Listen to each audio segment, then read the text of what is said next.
क्या आपने कभी सोचा है कि जिस माँ ने आपको उंगली पकड़कर चलना सिखाया, जिस बाप ने अपने अरमान कुर्बान कर आपके लिए दुनिया खरीदी, उसी माँ बाप को उनके बुढ़ापे में मलमूत्र से सने बिस्तर पर मरने के लिए छोड़ दिया जाएगा? ये सुनकर शायद यकीन ना हो, लेकिन ये सच है। क्योंकि नोएडा के सेक्टर 55 में एक आलीशान दिखने वाला ओल्ड एज होम से एक ऐसी चौंकाने वाली खबर सामने आई है जो हकीकत में एक नरक जैसी थी। क्योंकि यहाँ 40 बुजुर्ग मलमूत्र में सने कपड़ों में पड़े हुए थे, जिसकी तस्वीरें भी सामने आई हैं, जो आप भी देख सकते हैं कि कैसे बुजुर्ग महिला को बांध कर रखा गया है। बताया जा रहा है कि इस वृद्धा आश्रम का संचालक परिजनों से 2.5 लाख डोनेशन और 6,000 रुपए महीना वसूलता था, और बदले में क्या देता था? मल से सना बिस्तर, गंदे और बदबूदार कमरे, और ऐसी नर्स जो सिर्फ 12वीं पास थी। ये कोई सेवा नहीं थी, ये सीधा सीधा इंसानियत का कत्ल था, जिसका वीडियो सामने आते ही लखनऊ तक हड़कंप बच गया और फिर हुआ एक्शन। समाज कल्याण विभाग, पुलिस और महिला आयोग की टीमें एक साथ रेड करने पहुंची और 40 बुजुर्गों को इस नरक से निकाला गया। अब उन्हें एक सरकारी ओल्ड एज होम में सम्मान के साथ रखा गया है। अब बात सिर्फ बुजुर्गों की नहीं है, अब बात उन बेटों और बेटियों की है जिन्होंने माँ बाप को बुढ़ापे में बोझ समझ लिया।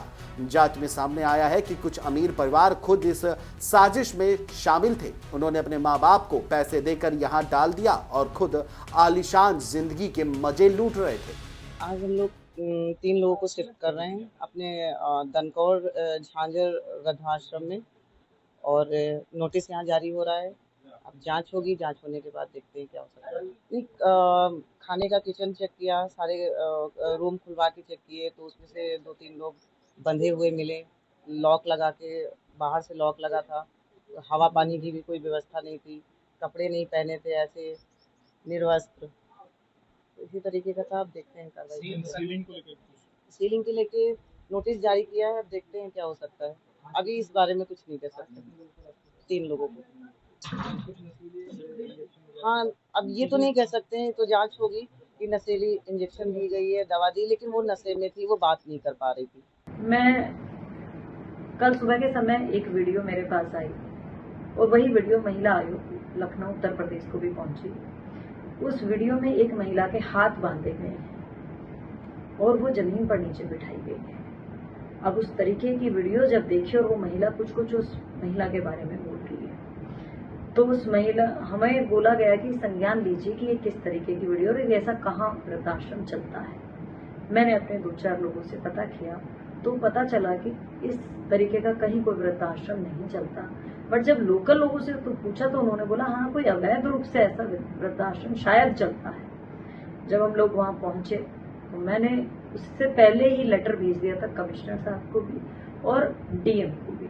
तो एसीपी मनीषा, महिला कल्याण की टीम और समाज कल्याण की टीम, प्रोविजन ऑफिस से सब लोग हम लोग वहां पहुंचे।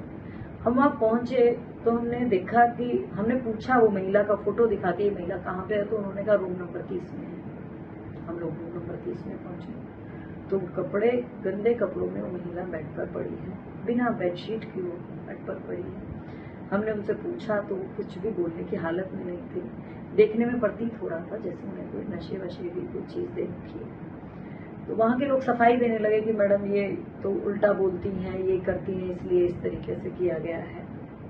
उसके बाद हमें वहाँ के लोगों को बल मिला, क्योंकि वहाँ की महिला पुलिस भी थी और बहुत सारे लोगों को देख के तो 1-2 बुजुर्ग ने कहा कि यहाँ पर लोगों को बांध कर और लोगों को ताले लगा कर भी रखा जाता है। उन्होंने कुछ एक जगह बताई तो हमने जाकर के देखा तो वाकई इतना गलत तरीके से, इतने गंदे कमरे में एक व्यक्ति को उन्होंने रखा हुआ था। मैंने जब जाली से झांक कर देखा तो उसको एक रजाई उस बेड पर और एक निक्कर में वो बैठे थे।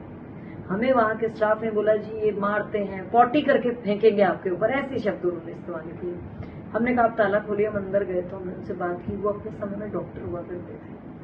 उन्होंने उनसे बड़े तमीज से बात करी और हमने भी उनसे ठीक से बात की। उसके बाद वहां पे हमने सारे रूम खुलवाए और सभी वृद्ध लोगों से मिले। तो ऐसे और भी कई वृद्ध मिले जो कि कपड़ों में शूशु पॉटी करे, कोई देखने वाला नहीं है और गंदगी का तो ढेर था। ये खबर हर उस युवा को देखनी चाहिए जो ओल्ड एज होम को समाधान मानता है, क्योंकि हर ओल्ड एज होम सुरक्षित नहीं होता।